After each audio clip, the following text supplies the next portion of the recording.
नमस्कार तथा स्वागत छ दर्शकवृन्दहरूलाई आजको अर्को एउटा नयाँ भिडियो श्रृङ्खलामा।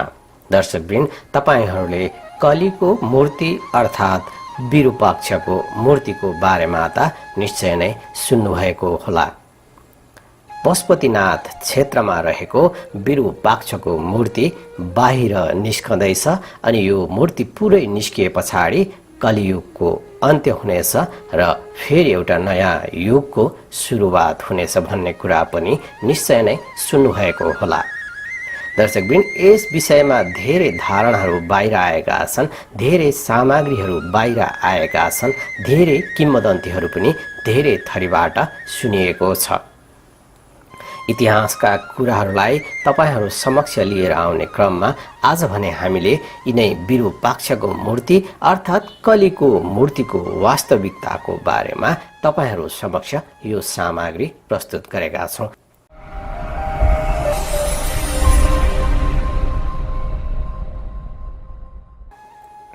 धेरै समय पहिलेको कुरा हो, अर्थात् युगौं पहिलेको कुरा हो।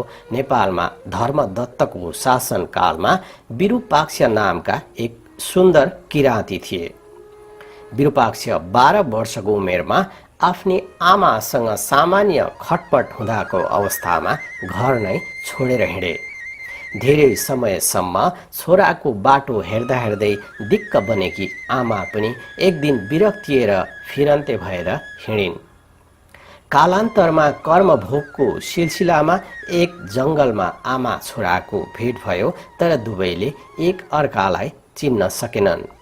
एकान्त ठाउँ, रातको समय आमाको सुन्दरता र कामुकता दुवैमा काम तृष्णा जागृत भयो र अन्ततः दुवै बीच सहवास भएछ। कुरै कुरामा एक अर्का बीच परिचय गर्ने क्रममा दुवैले आफूहरू आमा छोरा भएको र आफूहरूमा रगतको सम्बन्ध भएको थाहा भएछ र ठुलो पश्चाताप भएछ उनीहरू बीच। र उनीहरूले आफूले गरेको पाप कर्म मोचन गर्न विरूपाक्ष पशुपतिमा रहेका महादेवको शरणमा पुगेछन्। विरूपाक्षको सम्पूर्ण पाप कर्मको वर्णन सुनिसकेपछि महादेवले 12 धार्नी तामालाई पगालेर त्यसको झोल बनाई पिएमा पाप मोचन हुनेछ भनेर उपदेश दिएछन्। महादेव जस्तो भगवानले भनेको कुरा नपत्याउनु पनि कसरी, जङ्गलमा गएर एउटा ठुलो भाँडोमा 12 धार्नी तामा पकाउँदै उमाल्दै गर्न थालेछन् विरूपाक्षले। धेरै बेरसम्म पकाइसकेपछि अब त तामा पग्लियो होला, खान लायक भयो होला भन्दै तामा पकाएको भाँडाको ढकनी खोलेर हेर्ने हुँदा दुर्भाग्यवश पग्लिएको तामाको रापले विरूपाक्षको अनुहार कुरूप हुने गरी जलेछ। हतार हतार उनले ऐना खोजेर आफ्नो अनुहार हेर्दा विरूप भइसकेको अवस्था पाएछन्। विरूपाक्ष मनमनै कुरा खेलाउन थाले, जाबो तामाको रापले नै यत्रो विरूप भइन्छ भने त्यो झोल खायो भने त भस्म नै भइ नै रहेछ। यस्तो नि महादेव हुन्छ भन्दै महादेव प्रति अविश्वास अपत्यार रिस राख्दै जङ्गल छोडेर हिँडेर अन्ततः उनी बुद्धको शरणमा पुगेछन्।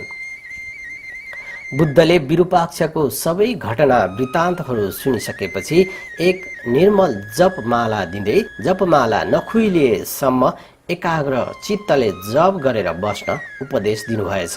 जब जपमाला पूर्ण रूपमा खुइलिन्छ तिम्रो पाप कर्म मोचन हुन्छ भन्ने बुद्धको उपदेश पाएर विरूपाक्ष बागमतीको किनारमा बुद्धले दिएका मन्त्रहरू घोक्दै जप गर्दै बस्न थालेछन्। लामो समयसम्म जप गर्दा पनि जपमाला नखुइलिएपछि निराश हुँदै उनी बाहिर निस्के। खोलाको छेउमा एउटा माग्नेको बच्चा एउटा ठुलो फलामको पाता ढुङ्गामा घोड्दै थिए। अचम्म लागेर के गरिरहेको भनेर विरूपाक्षले उक्त बालकलाई सोद्धा बालकले बताए, मेरो लुगा साह्रै पुरानो भएको छ, म यो फलामको पाता घोटेर सियो बनाउँछु र लुगा सिलाउँछु। बालकले यस्तो जवाफ दिए।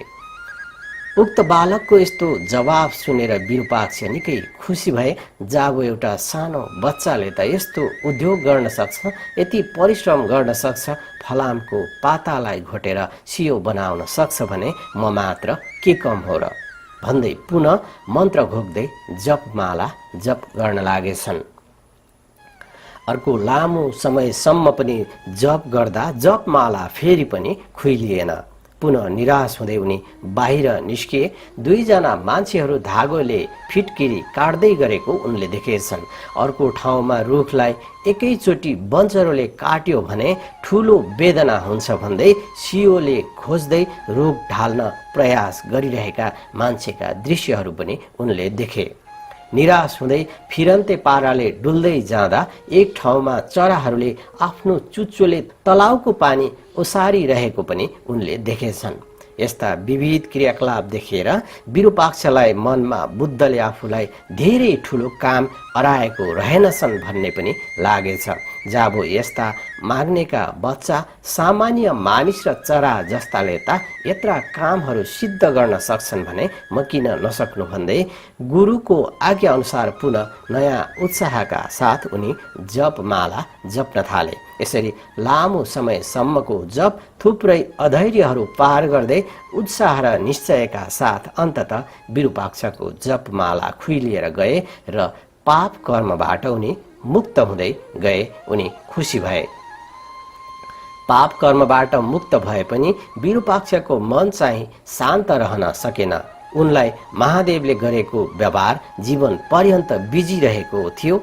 दुःख दिने पनि महादेव हुन्छ भन्दै विरूपाक्ष पुनः रिसाउँदै जहाँ जहाँ शिवलिङ्गहरू छन् उतै उतै प्रहार गर्दै लात्ताले हिर्काउँदै हिँड्न थालेछन्। यस्तै ताल हो भने महादेव अब आफूलाई पनि हिर्काउन आउँछ भनेर डराएछन् र महादेव बुद्धको शरणमा पुगेछन्। महादेव आपतमा परेको देखेर महाबुद्धले पञ्चबुद्ध अङ्कित मुकुट लगाउन दिएछन्। रिसाएका विरूपाक्ष महादेवलाई हिर्काउने भन्दै महादेवको अगाडि आइपुगे, तर पञ्चबुद्धको मुकुट लगाएको देखेर आफ्नै गुरु सम्झिएर वन्दना गर्दै उनी आफ्नो बाटो लागेछन्। यसै दिनको सम्झनामा अहिलेसम्म पनि मुख अष्टमी अर्थात् मुखष्टी परम्परा आजसम्म चलन चल्तीमा पनि रहेको छ। स्वयम्भूमा पञ्चबुद्ध अङ्कित मुकुट लाएका शिवको मूर्ति अहिले पनि तपाईँ हामीले देख्न सक्छौँ। विरूपाक्षको मूर्ति पशुपति र स्वयम्भूमा अझै पनि छ। पशुपतिमा बागमती किनारमा यसै कथालाई अनुसरण गर्दै विरूपाक्ष जप गर्दै बसेको प्राचीन मूर्ति आजभोलि पनि यहाँ देख्न सकिन्छ। यसै ठाउँमा विरूपाक्षको आमाको शालिग पनि राखिएको छ। यिनलाई मूर्ति विद्वानहरूले किराती राजमाता पनि भन्ने गरेका छन् भने कसै कसैले यक्षिणी भनेर पनि वर्णन गरेका छन्। विरूपाक्ष र विरूपाक्षको आमा दुवैले पाप कर्म शान्त गर्न शान्ति तीर्थको सन्निवर्ती आर्यघाटमा सँगै बसेर तपस्या गरेको भन्ने भाव देखाउन खोजिएको छ यी मूर्तिहरूमा। यता स्वयम्भूमा अवस्थित विरूपाक्षको मूर्तिले भने पाप कर्मको बन्धनबाट मुक्त भई स्वयम्भू पर्वतमा पर्वतारूढको आसनमा बसी पाप कर्मबाट सतर्क भई स्वयम्भू महाचैत्यप्रति भक्तिभावपूर्वक बसेको देख्न सकिन्छ।